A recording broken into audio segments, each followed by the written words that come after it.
What's going on, guys and gals? Chris, the Bonafide Hustler, coming to you live from the inside of my office. Might have some YouTube difficulties here, but I am checking out some things here. Let me make sure it's all going to go down correctly. Can you guys hear me? Let me know. I don't know how many people are watching right now. Let me do a couple things. And yeah, so anyways, all right. I'm going to do a Q&A, basically answering your reseller questions. Hopefully you can hear me. And these questions are coming from a post I put up yesterday up on, I put it on Instagram, YouTube, and Facebook. So we got a lot of questions today that comes from you guys. I want to answer them to the best of my knowledge. So hopefully you can hear me. I can't really do a sound check, so just let me know if you can hear. But I am watching a chat right here. So as long as I am centered on the screen, looks pretty good. All right, so we're going to go into YouTube first. I put up a post. It kind of looks like this. And we're going to be answering some questions, the ones that I can answer. I can't answer everything. But here we go, from Samuel Lopez, Eggified Hustler. Everyone's calling me different names these days, so that's pretty cool. You mentioned in one of your last videos that you do reselling as a part-time. What other type of work do I do? All right, so I create a lot of things in the background. More specifically, once I'm done with this latest guide that should be coming out soon. I say a week, but it's probably going to be 2 weeks. But I have a new guide coming out. It's pretty cool. I was working on it today, and it's not as in-depth as the guides that I've been putting out, but it's a pretty good guide. Like, I think you're going to enjoy it a lot. I don't know what I'm going to call it, so I can't even give hints about it. But to answer his question, Samuel's question, what other things do I do in the background? I work on a lot of things that are more long-term plays that really excite me. I work on understanding the private label brand a little bit better, Shopify front. I do other things like, how do I say it? I do thrift and resell between 16 and 20 hours a week, but it's usually about 16 hours a week. The rest of the time I'm creating things in the background. I am, also running the green room. So there are, several income streams that help me get by and feels good. And yeah, there's money left over to save. So that's all that really matters at this point. I'm not super chasing money all day long, but I'm chasing the things that I care about. And so I'm building those things slowly in the background. But to answer your question, do I have a part-time job somewhere else, or am I working full-time somewhere else? The answer is no. All right, the couple challenge says, I was thinking about getting into mountain biking and riding trails like you do, and wanted to know what's a good starter bike. So if you're gonna get into mountain biking, a good starter bike, assuming you're the kind of individual that likes things and can gravitate towards things that are enjoyable, I can promise you that mountain biking is definitely one of those things. If you get into it, it's really good. It keeps you guessing all the time. You're constantly, well, at least if you ride the way I do, you're constantly balancing, kind of getting hurt and having the best time of your life. It's like this beautiful balance that goes on in the trail. And so to answer your question, if you're that kind of individual who likes certain things and you get rewards from it and you like to do more things and get better and make your skills better, I would say not to go with a basic beginner bike at first and just start going into an intermediate bike already that you can grow into and have fun with. So I suggest just getting like a specialized stump jumper. And I think it's a really good bike, even if it's the bottom level stump jumper, like the comp model. I think it's a good bike to get into. You can find them secondhand between like $500 all the way up to like $5,000, And I would definitely say to at least look in the wheel sizes that are 27.5 or 29 inches. I ride a 29er, and I think that is where the whole progression of the mountain biking sport is going towards. They're going towards 29-inch wheels. So if you can get a specialized stump jumper, which is a 5-inch travel bike, you can have so much fun around the nation with that bike. I've been to so many trails around the nation, and the stump jumper would have been the perfect bike to bring to all of them, So anyways, the Surge has a question: buying wholesale and reselling, your thoughts?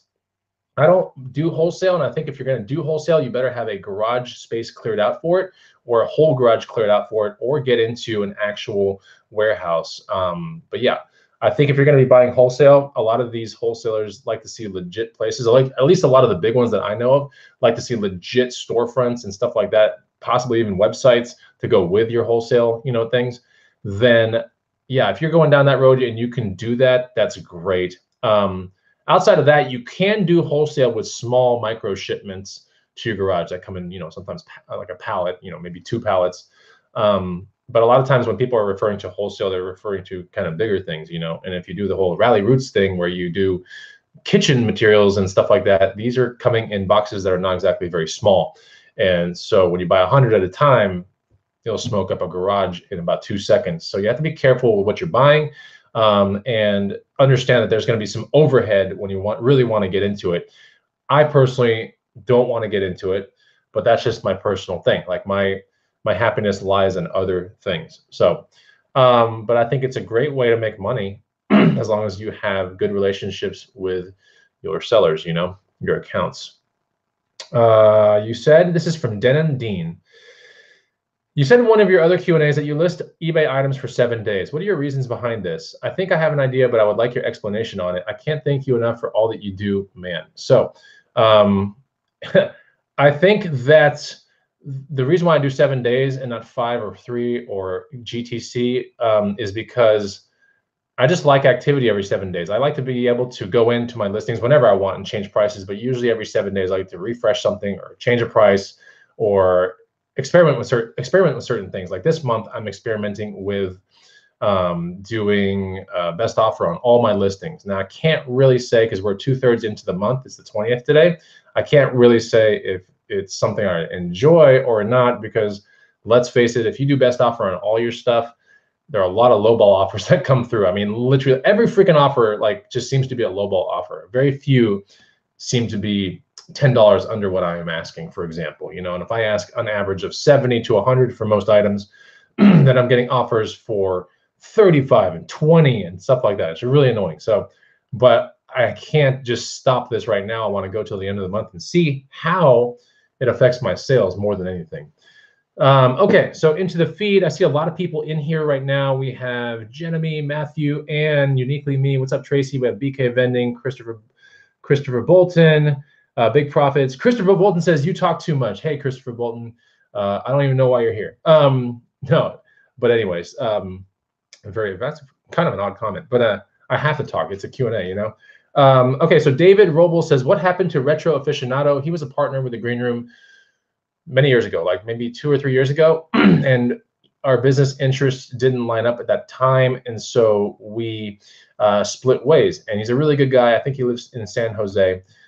He's really good friends with Glenn of Hustler Hacks, and I think they run the Merch Minds podcast or something like that. They're well over 100 episodes, so go check them out if you're into merch. They're big into merch, those people, and they've been able to do it successfully for many years now. So it's not like a weird income stream, but it is completely different than reselling, completely different. And it does require, well, I'm not going to pretend like I know everything about it. I've done a little bit of it, and I got some okay results. It's not my thing, but it's definitely a way to make some really good money with like no overhead whatsoever. So kind of interesting, but that's what happened to Retro. That's Yang. He's a really good guy, period. So, okay, what else have we got here? Anybody says, well, I'm still on YouTube. Like I'm trying to go as fast as I can through these comments or these questions. Anybody says, why are you so cool? I have no idea. I'm not that cool.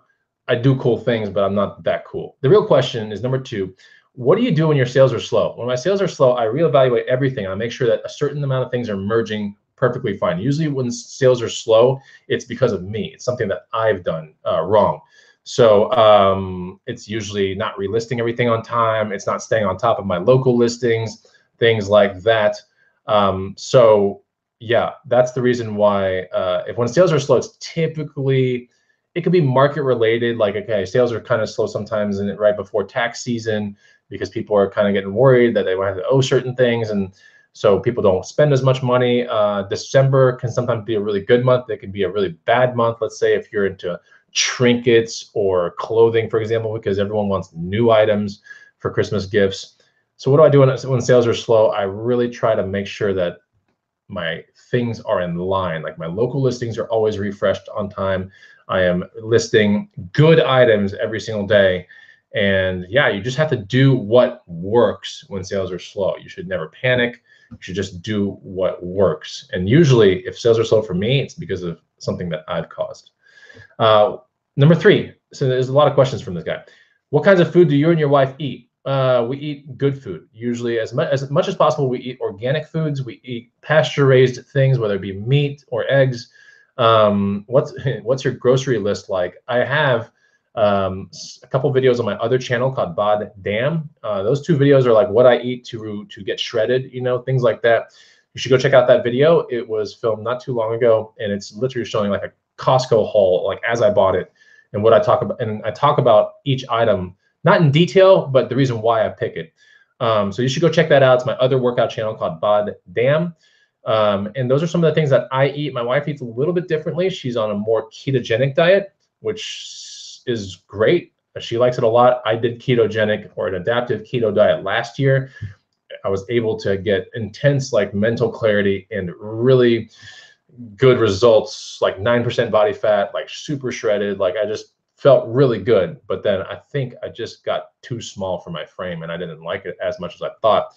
But that wasn't because of the diet. That was more because of just I should have eaten more, you know? So anyways, I did an adaptive keto last year, and this year I am already starting into an adaptive keto.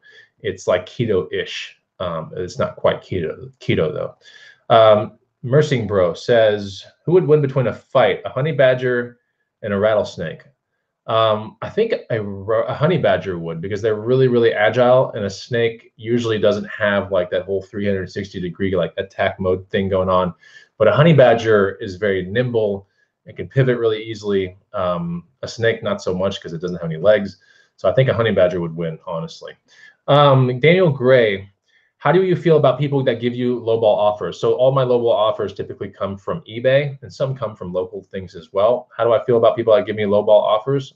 I don't think anything really of it. Does it make me mad? No.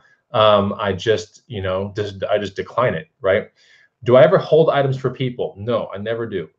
When is enough when it comes to a person canceling meetups?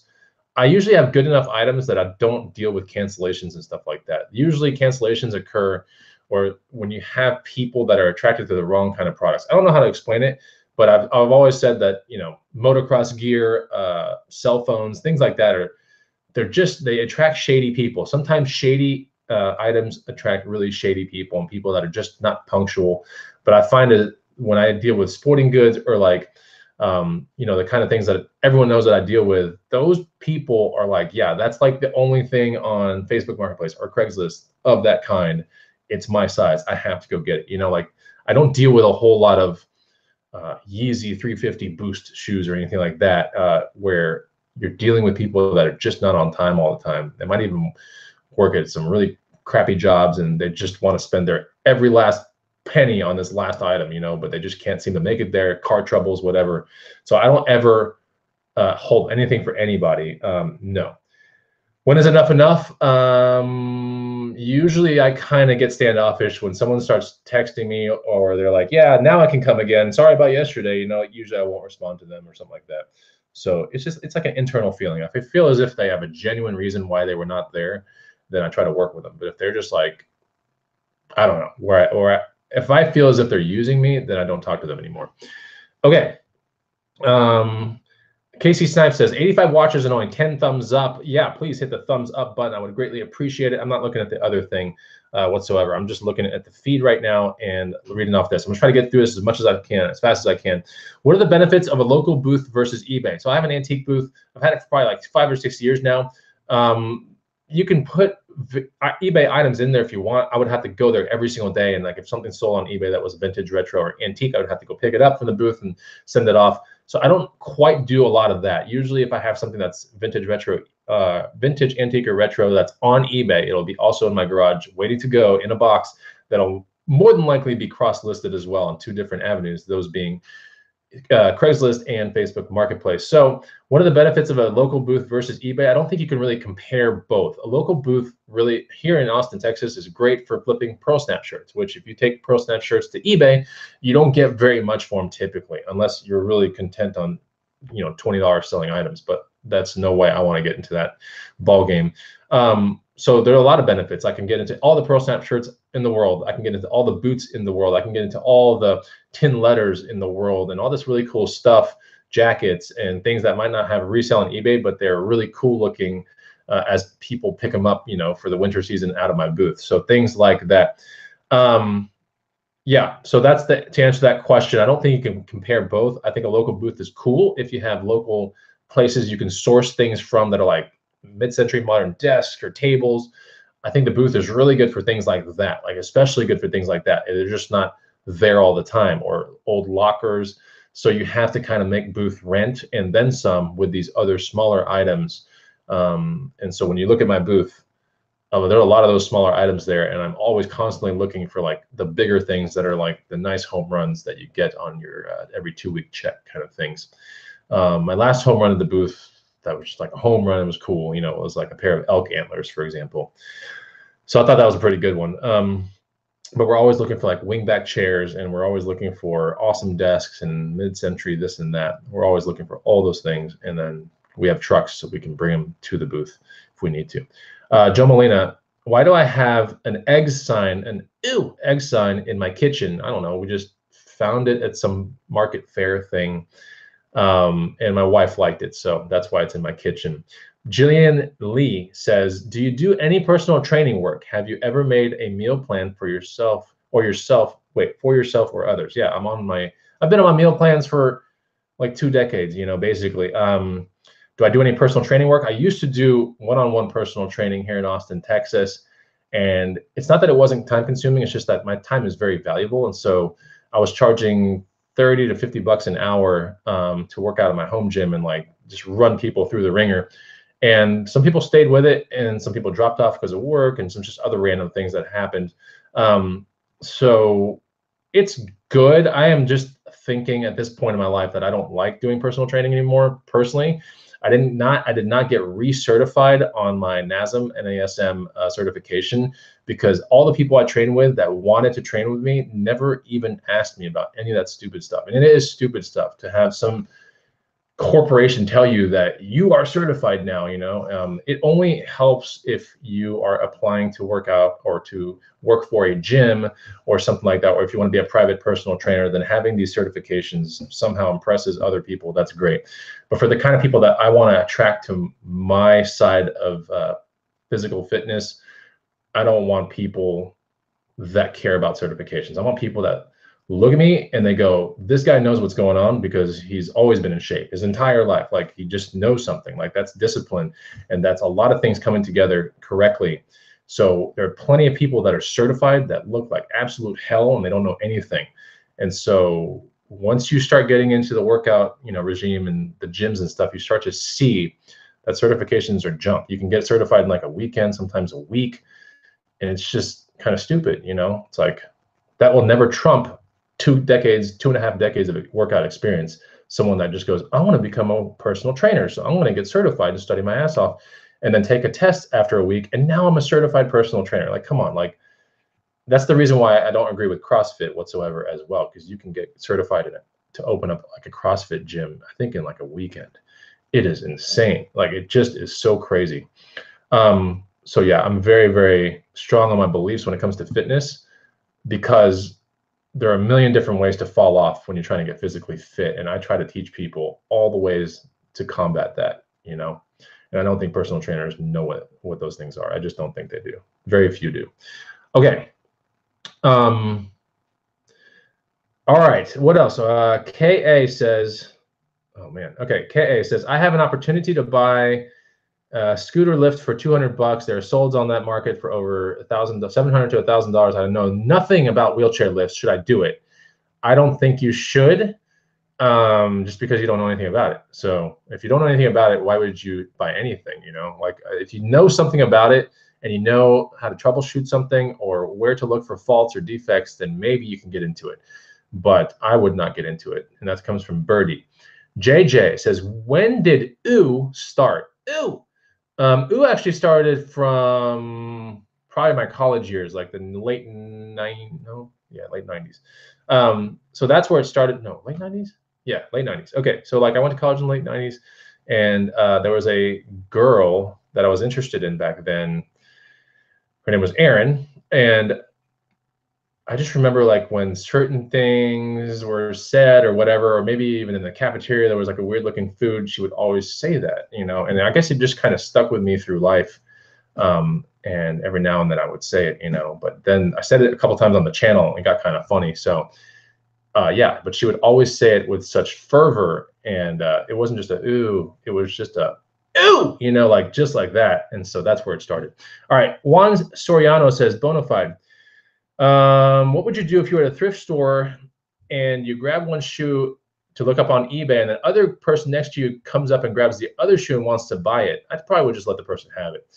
So if I was the first one to have it in my hands, would I just demand the other shoe? I would just let the other person have it. You know, that's karma right there. It's the abundance mentality. I would just be like, here, you can have it too. That's cool. Whatever. Aquarium says, hello, I'm interested in setting up an antique booth. The monthly rent here is around $110. Do you think it'll pay off itself if I stock it up well? It just depends on the foot traffic and all that other kind of stuff. Give me 1 second. I want to reply to this thing.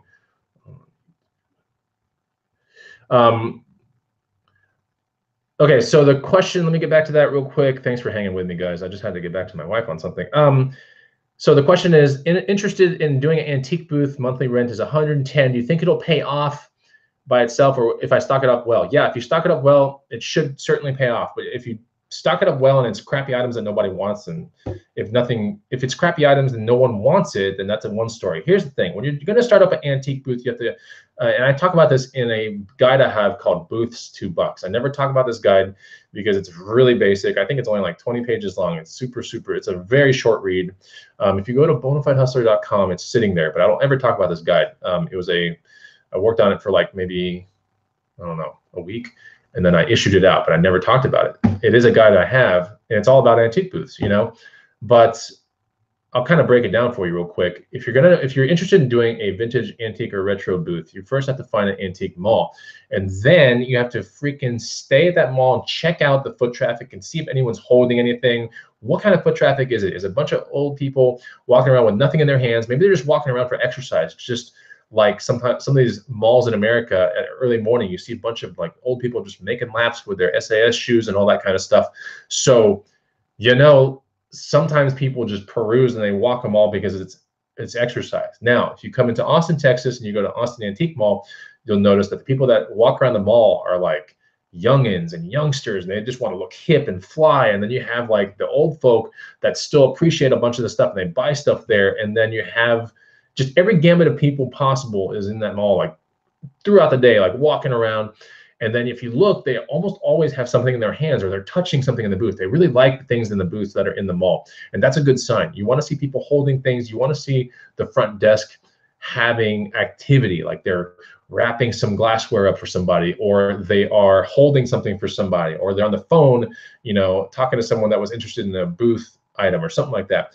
So you want to see activity. If you don't see activity and the antique mall is kind of dead, I would not do it, you know. And you want to be in a relatively progressive town. I think would work much better. Like if you go to Ocean Beach in California, which is like in San Diego, close to Point Loma, you know, that whole strip on Ocean Beach or whatever, not Girard Avenue. But anyways, there's some antique malls there by OB, and all of them have really cool, funky, weird things, and they tons of foot traffic in there. And it's in a progressive part of California. It's being kind of redone slowly, but it's got that whole surfer bum atmosphere. It works, you know. But then if you go into like Belmont, North Carolina, and you go to booths there, it's just not many people go into Belmont. It's a beautiful town in North Carolina. It's right off, you know, it's right outskirts of Charlotte. A couple antique malls in town. There's one in Mount Holly as well, but you go in there, it's kind of dead, you know. But the booths are cool. They're stocked up to the brim, you know. But every time I've ever been there, it's just been kind of dead. There are some distant parts of those antique malls that are just nobody's there. Like it just seems like, wow, like there's a huge room full of booths and no one's walking around. So you don't want to be in that kind of scenario when you're trying to start up an antique booth. You want to find a place that has a lot of activity. Let me give a shout out to Yo-Yost, who just super chatted me $10 that said, I bought a storage unit filled with antiques recently, and dang, did I learn a lot about them. I love antiques now. I've missed a lot of the live streams lately, but I'm keeping up with the vids. Hey, thanks, Yo-Yost. I appreciate that. I always appreciate a super chat. It just comes from super dedicated people that follow the channel. So I really appreciate it. That's awesome that you like antiques now. That's how I started with the antique booth. As I was watching a bunch of American Pickers and these TV shows, Pawn Stars, and then I went to an antique mall going, man, I just want to learn more about these items and touch these items and, hold old oil cans and see some of those, pump toppers from the old gas pumps. I want to go to a place and visually see this stuff and mess with it and see what sells, And I went to the antique mall and I was in the far corner of the antique mall, a busy day. I think it was raining. And then the antique mall owner was like, you like all this stuff? And I was like, yeah, I didn't know he was the owner, but he goes, why don't you have a booth? And I was like, I don't know. I don't even know where to start. He goes, I'm the owner of the antique mall. He goes, we can set you up with something real small, put you on a waiting list, get you a good booth. And that's how it all started. And now the waiting list on my in the Austin Antique Mall is probably 3 to 6 months or more, for a good booth. So it's a good place. I'm not going to let go of my booth. Rent is semi-high, but I like my booth. Do I ship international? Josh Cleaver. On eBay, I do, but I do it through the GSP program. That way I don't have to mess with anything else. All my stuff goes to that Kentucky location or wherever it is.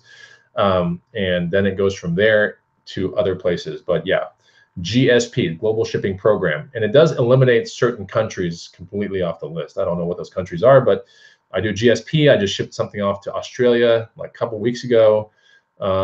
Sent out an offer to someone in Malaysia or something like that. That might be a non-GSP item, though. I mean, a non-GSP country. I'm not 100% sure, but I know I got an offer from someone in Malaysia. I sent a counter offer. So GSP is what I go with. I don't ever mess with anything else.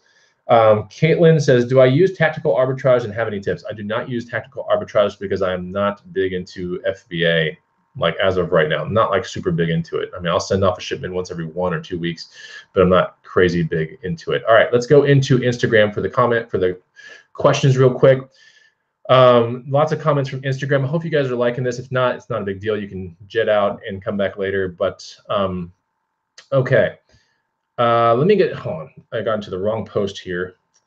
Here we go. In the Q&A post, 14 comments real quick. Let's see what I'm going to try to. Okay, so here, best 80s band. This is from WBK No Block. Best 80s band with an animal related name. I don't know, man. I was trying to think about this and I don't know of a single 80s band with an animal related name. I mean, I just don't know. I don't. I'll think about it. Maybe on the next. Oh man, super. I just don't know. I don't know. Okay, so Una Luna Vintage says, "Who's your favorite Goonie?" I would lean towards probably Data or Mouth. Mouth is just a punk, but he's a go-getter. He doesn't really think things through, and he just does it, which is interesting. Data is more analytical and always fidgeting with gadgets and like trying to make things way cooler than they actually are, but he's pushing the envelope. So I like both people. If you could have a Data and Mouth like combination, like the spontaneity of Mouth with the intelligence of Data, I think that would be the ultimate Goonie right there. Phil Boyer, what foods do you really avoid eating? All right, so I avoid eating, well, I'm allergic to nuts. I'm not allergic to dairy, but my gastro doctor said, yeah, I probably want to stay away from dairy. It's not good for you. And it's not good for most Americans anyway. He broke it down for me.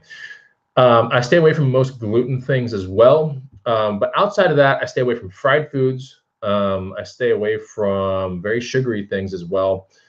For the most part. And then I avoid all nuts and things like that.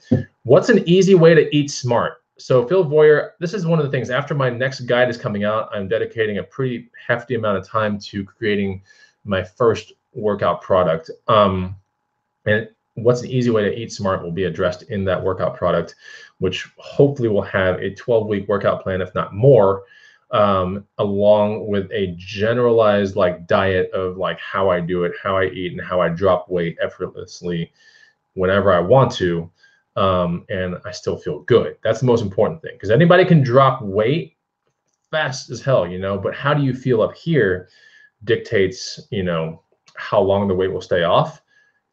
Will it stay off forever? Or do you just start binge eating back to where you were and then some? So really, really, really, really interesting. is there's definitely an easy way to eat smart. I'll kind of highlight some of it right now. Try to stay away from your breads and pastas. Replace that stuff with like really good legumes, beans, lentils. Look at like nice energy rich foods, things that are rich in vitamin C too, blueberries, strawberries, raspberries. Look at small bell peppers, banana peppers. Those are really good things as well. You know, nice natural proteins, really good for a diet, and the really smart fats are good for a diet as well. Things like grass-fed butter, avocados, nuts, seeds. So yeah, that's just to kind of give you an overview. Okay, what advice would I give someone in their early 20s? That comes from OGC Resell. So if I was in my early 20s in this stage right now, there's so many tools right now, I would say focus on YouTube, focus on Instagram, and get your passion out there with those two places, all right? Forget Facebook, because Facebook is just spam to all hell now. Instagram is still really good. You know, maybe Snapchat, but I would say Instagram for sure. It's more business oriented. And I would definitely say YouTube right now, because YouTube is the second most typed in website in the world. You know, I think Google's the first, YouTube was next, and then it was like Baidu or something like that. But YouTube was number 2. So, I mean, people are searching everything on YouTube, whether you want to, repair things on a car, or you want to install a ceiling fan in your house, or you want to concoct a really cool low carb, dessert for your nightly routine. Everything's on YouTube. So, if you got something that you're really passionate about, you got to put it on YouTube, and you have to put snapshots and maybe create storylines in Instagram as well. So yeah, I'm assuming that the advice, someone in their early 20s, oh, here's another one. This is the most important piece of advice I can ever give anybody, but don't ever grow up and don't ever stop playing. So important. This is the biggest lie you'll ever be told in your entire life, is to get mature and, start working a corporate job and like treat people like, hello, Mr. Neighbor, hello, forget all that. If you ever come into my cul-de-sac on the evening times, you're going to find my brother, usually my wife, my dog's outside, my neighbors, and we're all tearing it up on skateboards and, building ramps and like jumping things. And we're throwing Frisbees around, building gliders. Like, we're just having fun like we were when we were kids. And that is the most important thing that you can ever be told is, don't ever grow up, always be a kid. And whatever made you happy as a kid, whether, strapping on a gun and like playing war with your friends, just adapt it to adult-based war or something like that. Maybe airsoft pistols or something, but run around, like have fun, duck and, hide and have a good time, and have contests with your neighbors to do certain things, whether it be badminton or tennis racket, bouncing balls. Like, I don't know, but we do like a million things in this cul-de-sac, like every single day. And it's a lot of fun. And, I would never take it back from for the world. And I've even had neighbors say like, man, we probably look so stupid right now, but this is so much fun. I've had neighbors say that. Anyways, so yeah, that's the biggest piece of advice, is just have as much fun as you can. It's so important. Forget the money and forget some of this other stuff. That can be like the third or fourth most important thing that you chase, but the most important thing is chase that same feeling when you were a kid, like find out what that is and do it relentlessly. Okay.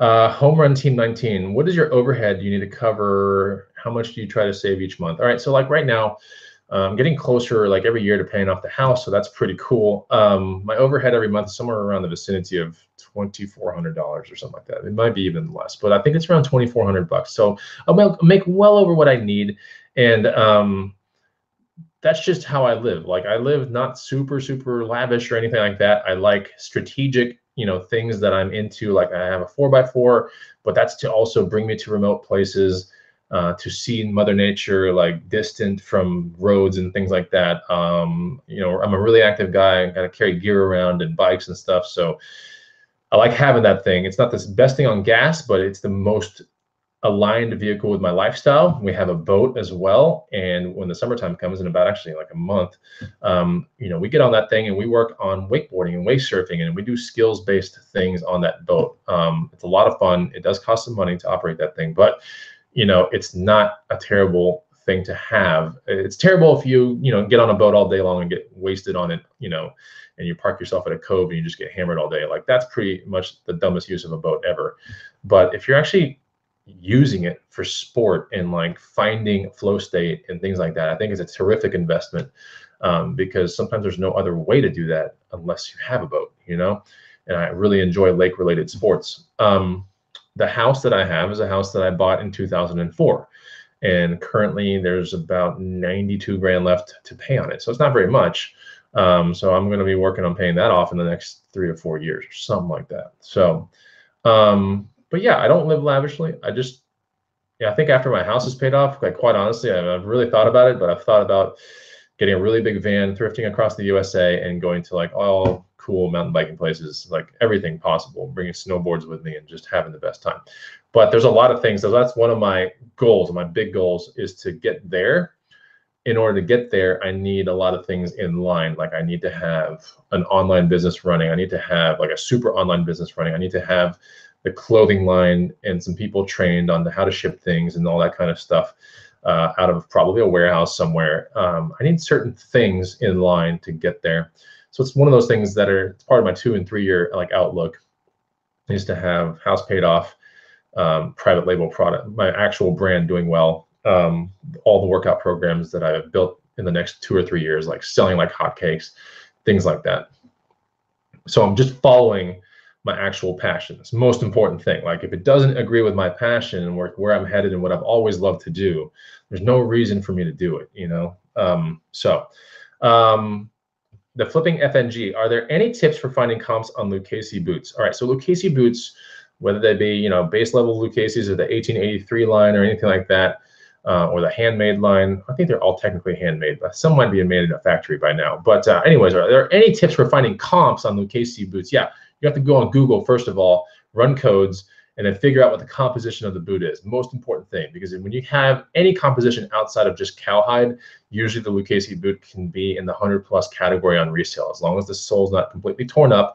And when you bend the actual front of the boot, you don't get these massive creases that have holes in them.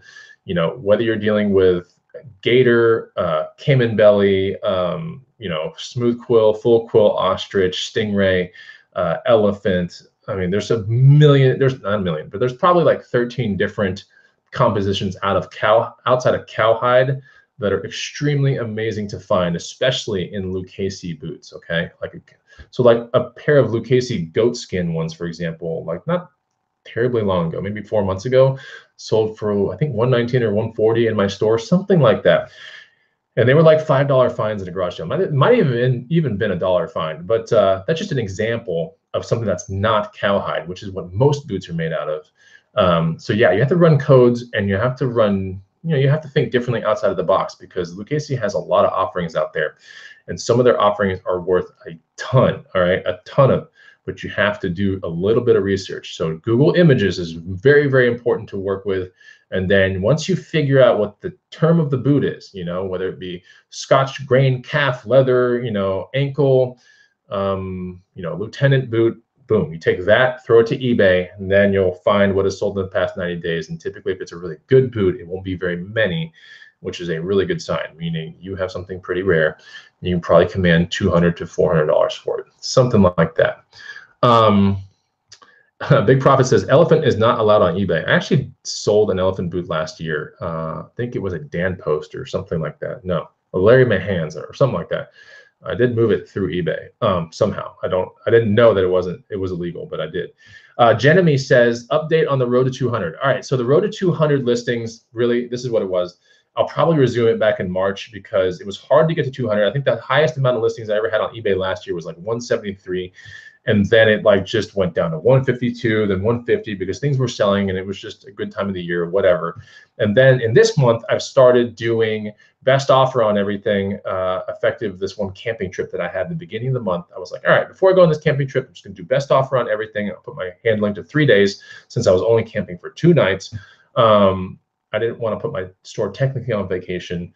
So I did that. And then like my 163 items went down to like 147 real quick or something like that. It just did a really quick jump and it was kind of discouraging. But the most discouraging thing for me to do, or the most unrealistic thing for me to do, is to chase 200 when I'm having success, when I'm selling items and just chasing 200, because the last thing you want to do is pressure yourself to finding items and justifying deals that maybe are not there, you know? So I'm going to be chasing the road to 200 thing this year, but I'm going to have to probably involve a couple more thrifting days a week, right? Because if I go thrifting twice a week and then once on the weekends, and then sporadically on Sundays, you know, that gives me X amount of time to find all these items that are above $50 profit, which the Road to 200 concept was to have 200 items in my eBay store, all yielding a minimum of $50 in pure profit, which is really hard to do. A promising part showing that the Road to 200 was working, at least in my respect, was my January, I think it was my January, maybe it was my December ASP number was at 100 already, 99. And my ASP before that was like 87 maybe. And before that was 84. So I was growing my ASP bigger and bigger every month, which is good, meaning that the Road to 200 mentality was working. But then I did this best offer thing, and I'm just evaluating right now. I'm the kind of person who experiments a lot with certain things, whether it be blanketing my entire listings with best offer or blanketing my entire listings with one-day handling, which is what I have. Or blanketing everything with free shipping, which is something I did like 5 years ago. So I just experiment with certain things, and I just see how the algorithm kind of responds to that. Like, do I feel as if I'm making more sales?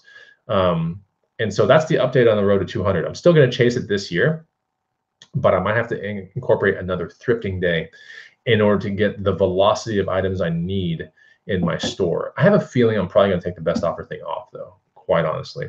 All right, Aaron Adobo says, what does well for local deals? Facebook Marketplace and Craigslist. Those are the two best here in Austin. Ishan Jean says, how much can a woodchuck chuck if a woodchuck can chuck wood with a wooden chuck? I don't know.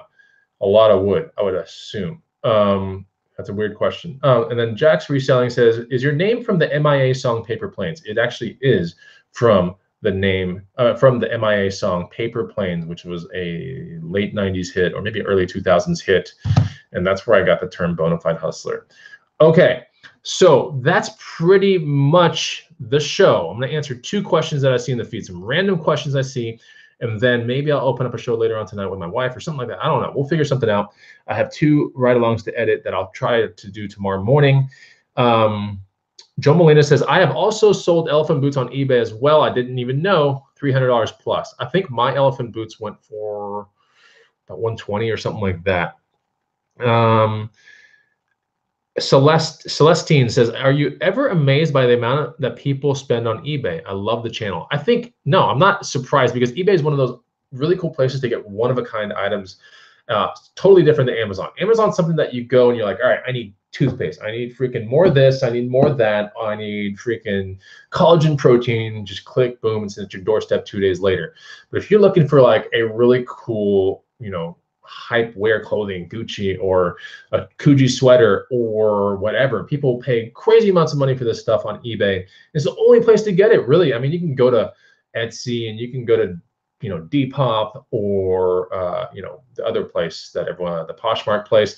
I still think eBay was like a big pioneer in that, and you still see a lot of good hype wear there on eBay.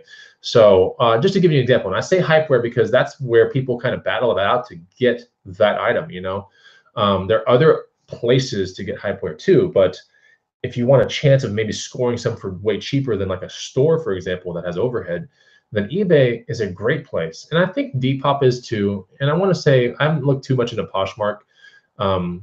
But yeah, I know I've seen some cool stuff on Depop as well, which is kind of like an interesting site in itself. Anyways, but yeah, does it surprise me the amount of money people will pay in fashion in general? Yeah, because I think fashion is kind of stupid. Well, not stupid, but like if you're spending $500 on a shirt, that's kind of stupid, especially if you have a car payment and you have like really awesome hopes and dreams. And it's like, if you're paying $500 for that, you should be paying $500 for like a course on teaching you how to, you know, run a Shopify storefront so you can sell your idea to the world. Or you should invest $500 into a camera that's really good for YouTube so you can film YouTube videos, right? But some of these people are dishing out $500 for a Gucci, you know, shirt. And it's just kind of stupid. Or a Supreme jacket with a North Face thing on it. It just doesn't make any sense to me. So I would say that surprises me, right? When it comes down to money spent. All right, so Jay Ochoa says, I recently started Best Offer as well, but I might be there right with you. Profit has definitely taken a hit. So I've been selling a lot more items in this Best Offer experiment for less than 50 bucks. Not a lot, but like, you know, maybe this is part of my purge going on. I'm not really super proud of it. I mean, it's kind of better than it's sitting there, right? But most important thing for me is to maybe include effective March, that extra thrift day a week, to find nice high quality items. And I think here in Austin, Texas, that extra day is somewhere between Tuesday and Thursday, because it seems like over the weekend people just raid the thrift stores here. If you try to go on a Monday, they just haven't stocked up in time. But Tuesday through Thursday seem to be really, really good days. The dogs are barking. Sorry. Now, another cool thing that I want to leave you guys with, I was at the coffee shop the other day, and one of my workout friends, who's always there in the morning, who was like, "Hey, what's up?" And we talked shop about random things. And he recently found out kind of like what I do. And so I told him, I was like, yeah, I do this, and I work on a workout channel thing and all this stuff. And he said, dude, so you resell stuff that you find in garage sales and yard sales and flea markets, whatever, swap meets? I was like, yeah. He's like, dude, have you seen that show on Netflix called Slobby's World? I think that's what it's called, Slobby's World. So last night I started watching Slobby's World, which gives you I don't know, it's definitely worth a watch. I think you should check it out. Especially if you sell on eBay or you sell clothing or something like that. It just shows you like this really cool stuff that was really big in the 80s and 90s, and it's coming back full circle, and a bunch of young people that want to look fresh are buying this stuff. So it's definitely worth a watch, just not for the nostalgia feel, but to learn about other pieces of clothing that are hard to find. But when you do find them, and I guarantee you will find them, when you do find them, they're going to be worth awesome money, right? So you can learn it from the show, and you'll get reminded of cool things from your childhood, or things that you might have worn in middle school or high school. This stuff is coming back full circle. The same stuff, you know, it's like sometimes it's dead stock, sometimes it's bootleg, sometimes it's altered, but it's like usually the same stuff, and it's here now, and people are paying an arm and a leg for it on eBay and various other places, Instagram. So check it out. I think it's worth a watch. I'm on probably the 4th episode. I think the guy's kind of obnoxious in a way, you know, the main character guy, but the cool stuff that he finds makes up for the personality pretty quick. And I'm like, all right, it's worth a show, worth watching. It's kind of cool, but the guy's kind of annoying. Anyways, I don't like to ever like put down people, but if you watch the show, I think maybe he's just a little too much of his character when the producers say like, you got to get amped up and, you know, be your character. I think he just went overboard on that. I have a feeling he's a good guy in real life, you know, but I just think sometimes producers will tell you those kind of things in real life. So anyways, a lot of people have watched this show, so that's pretty cool. So check it out, Slobby's World on Netflix, SLOBBYS, and then World. And I think you'll really like it. That's pretty much the show. I hope I answered all your questions. I can't get to all of them. Maybe one of these days I'll open up a pure live Q&A if you guys would like that. And I'm going to go outside, screw on some skateboards, play with random things in the cul-de-sac, and see my dogs, and have a great evening and close it out here in Austin, Texas. But till then, guys, thanks for tuning in. I appreciate all the likes, the comments, and you guys propelling me forward and keeping this channel alive and well and growing. So thanks a lot, guys. I don't get many chances to say that, but I'll see you on the next Bonafide Hustler Q&A. Love you guys. Take it easy. Goodbye.